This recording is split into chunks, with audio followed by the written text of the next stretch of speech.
Hello दोस्तों, welcome back to my channel. और आज मैं लाई हूँ UPSC mains answer writing practice. जो प्रीवियस ईयर चल रहा है आपका 2022 का क्वेश्चन है और जीएस 3 का ये क्वेश्चन है। तो इसको हम स्टार्ट करते हैं और सॉल्व करते हैं। और क्वेश्चन यहाँ पर दिया गया है, अंदर आपको सॉल्व करके मैं बताती हूँ कैसे सॉल्व करते हैं। तो आपको ये आंसर राइटिंग सीरीज कैसी लग रही है, इसके बारे में फीडबैक जरूर दीजिए और डेली इसको वॉच करिए और देखिए। बहुत सारे क्वेश्चन को सॉल्व कराया गया और नेक्स्ट हम ऐसे ही करते रहेंगे। 2022 का, 21 का पीछे जाते हुए हम बहुत सारे ईयर का करेंगे, जो आपके मेंस में और जो मेंस दे रहे हैं, जो देने वाले हैं, सबके लिए बहुत ही यूजफुल होने वाला है। ठीक है, तो स्टार्ट करते हैं। तो ये क्वेश्चन है paper paper four paper four है और ये जीएस 3 है। ठीक है, पेपर फोर इसलिए क्योंकि पहला पेपर निबंध का होता है।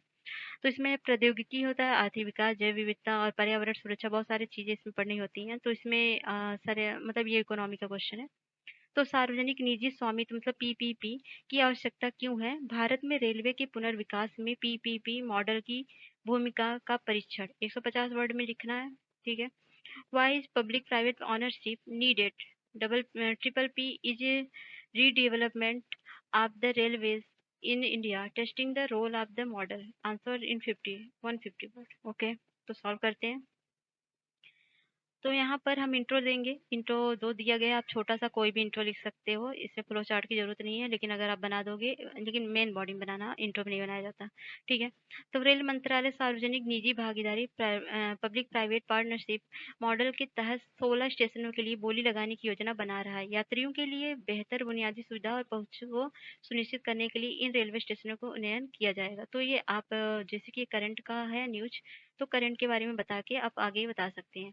तो इसको बताना ज़रूरी नहीं है, छोटा-सा इंट्रो आप लिख सकते हो। लेकिन इतना करंट से अगर आप रिलेट करोगे तो आंसर काफ़ी इफ़ेक्टिव होता है, नंबर भी अच्छे खासे मिलते हैं। ठीक है? यह उन 1253 रेलवे स्टेशनों के अतिरिक्त है जिन्हें आदर्श रेलवे स्टेशन के तहत विकास के लिए चिन्हित किया गया है। ठीक है? इतना बताते हुए आप लिख सकते हो।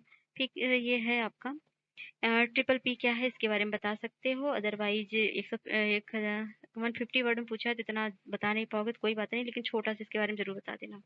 ठीक है, इसको बताएंगे आप। यह सार्वजनिक संपत्ति या सार्वजनिक सेवाओं सार्वजनिक शक्ति या सार्वजनिक सेवाओं के प्रावधान के लिए सरकार एवं निजी माध्यम का एक व्यवस्था है, मध्य का एक व्यवस्था है। सार्वजनिक निजी भागीदारी बड़े पैमाने पर सरकारी परियोजनाओं जैसे सड़कों, पुलों या अस्पतालों को निजी वित्त पोषण के साथ पूरा करने की अनुमति देता है।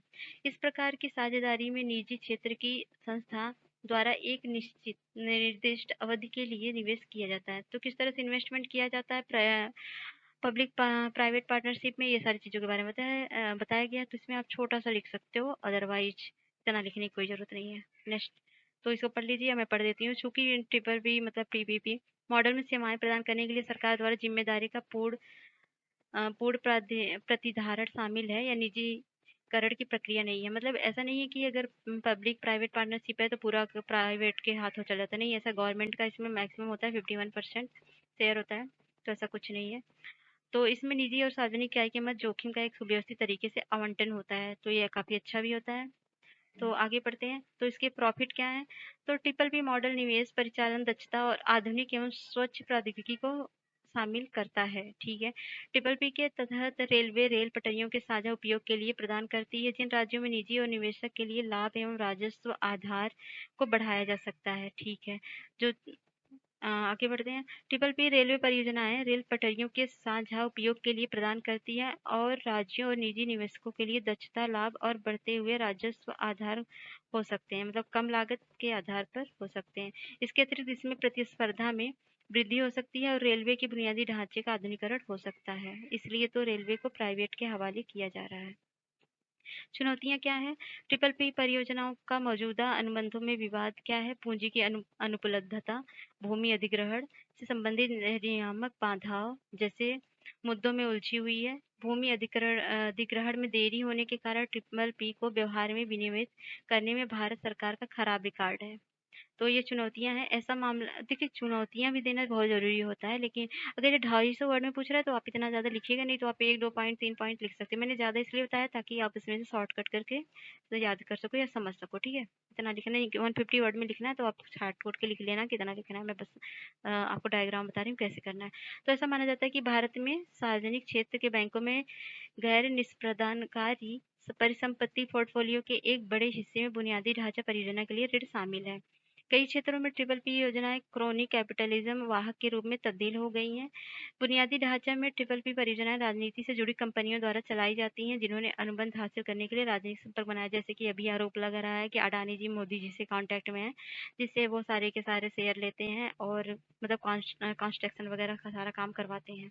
तो इसमें राजनीति और इसे प्राइवेट कंपनियों से जोड़ दिया जाता है, जो कि चुनौतियां हैं। बाकी देखते हैं, ट्रिपल पी कंपनियों कम राजस्व या लागत में वृद्धि जैसे कारणों का हवाला देकर अनुबंधों पर या फिर से बातचीत करने के लिए अवसर उपयोग करती हैं। भारत में एक मानदंड बन गया है। तो चुनौतियां हैं, एक दो लिख सकते हो आप, इतना दो तीन लिख सकते हो। तो यहाँ पर है सार्वजनिक निजी भागीदारी मॉडल के प्रकार दिया गया है। तो बिल्ड ऑपरेशन ट्रांसफर बॉट के बारे में दिया, हाइब्रिड एन्युटी मॉडल के बारे में दिया है, इंजीनियरिंग खरीद और निर्माण किस तरह से होता है, और लीज डेवलप ऑपरेट कैसे होता है, और डिजाइन बिल्ड फाइनेंस कैसे होता है, और build operate lease transfer boat कैसे होता है, build on operator transfer boat और बिल्ड ऑन ऑपरेट बोट कैसे होता है। ये सारी चीजें ये सब मॉडल है, ठीक है। मॉडल के टाइप्स हैं, इसको आप बता सकते हो, आप कोई ज़रूरी नहीं है इसके बारे में एक्सप्लेन करके बताएगा ये बॉट क्या है। तो यह एक पारंपरिक मॉडल है जिसमें निजी भागीदारी डिजाइन, निर्माण, संचालन और सुविधाओं का सार्वजनिक क्षेत्र में वापस स्थानांतरण करने के लिए जिम्मेदार होता है, ठीक है। निजी क्षेत्र में भागीदारी को किसी परियोजना के लिए वित्त की व्यवस्था करनी होती है, तो इसके जरिए रखरखाव की जिम्मेदारी लेनी होती है। सार्वजनिक क्षेत्र में निजी क्षेत्र के भागीदारों को उपयोगकर्ताओं में से राजस्व एकत्र करने के लिए अनुमति देता है, और पीपीपी मोड के तहत एनएचएआई द्वारा अनुबंधित राष्ट्रीय राजमार्ग परियोजनाओं बॉट मॉडल का एक प्रमुख उदाहरण है, ठीक है। इसके बारे में आप बता सकते हो, ये कोई ज़रूरी नहीं है, ज़्यादा दिया गया है, इसके बारे में बताना ज़रूरी नहीं है। बोट के बारे में है तो, और ये है बोल्ट के बारे में, इसके बारे में एक्सप्लेनेशन दिया गया है, आप देख लीजिएगा, इसको पढ़ लीजिएगा, वैसे ज़रूरी नहीं है ये। तो जितना क्वेश्चन पूछा है आप उतना ही लिखिए, इसको ज़रूरी नहीं है, ठीक है। फिर भी फिर आप आगे की राह मतलब ये फॉरवर्ड में लिखेंगे। नई परियोजनाएं विशेष रूप से बड़े पैमाने पर पारगमन परियोजनाएं गतिशीलता बढ़ाने और भूमि उपयोग प्रारूप में बदलाव को श्रृंखला के लिए महत्वपूर्ण है। पीपीपी में बुनियादी ढांचा परियोजना को बेहतर और तेजी से वितरित करने की क्षमता है, और वर्तमान में पीपीपी अनुबंध राजकोषीय लाभों पर अधिक ध्यान केंद्रित करते हैं। इस मॉडल को अपनाने से पहले रेल परियोजनाओं में निजी क्षेत्र की भागीदारी बढ़ाने के संभावित लाभों और प्रभावोत्पादकता की गंभीरता के साथ मूल्यांकन की आवश्यकता है, ठीक है। इतना आप वे फॉरवर्ड लिखेंगे। अब थोड़ा सा कंक्लूजन लिखेंगे जो यहाँ पर नहीं लिखा गया, आप कंक्लूजन में थोड़ा देंगे किस तरह से पीपीपी मॉडल इफेक्टिव है देश के लिए, क्या इसको लाना जरूरी भी है, और इसमें जो चुनौतियां हैं उसको दूर करके आप इसको इम्प्लीमेंट कर सकते हैं। तो ये सारे क्वेश्चन आपको किस तरह से बताए गए आप देख रहे हैं। यहाँ पर पहले आप इंट्रो लिखोगे, फिर आप लाभ लिखोगे, चुनौतियां लिखोगे, और ये फ्लो चार्ट बना देना, और इसको एक्सप्लेन करने की जरूरत नहीं है, लेकिन आप जानकारी लिए इसको एक बार पढ़ लीजिएगा। तो थैंक्स फॉर वॉचिंग, और आपको लगा कैसा है ये आंसर आप बताइएगा जरूर। अपने फीडबैक देते रहिए और कमेंट करते रहिए, और इस तरह के आंसर राइटिंग को देखते रहिए, क्योंकि आप प्रीलिम्स क्लियर कर लेंगे तो भी तो आपको मेंस देना ही पड़ेगा। बिना मेंस के कोई कल्याण तो होना नहीं है, कोई सिलेक्शन नहीं होना है। केवल प्रीलिम्स पे फोकस मत करिए, मेंस पे भी ध्यान दीजिए। हाँ, प्रीलिम्स डिफिकल्ट हो गया, लेकिन ये भी तो जरूरी है। Okay, thanks for watching.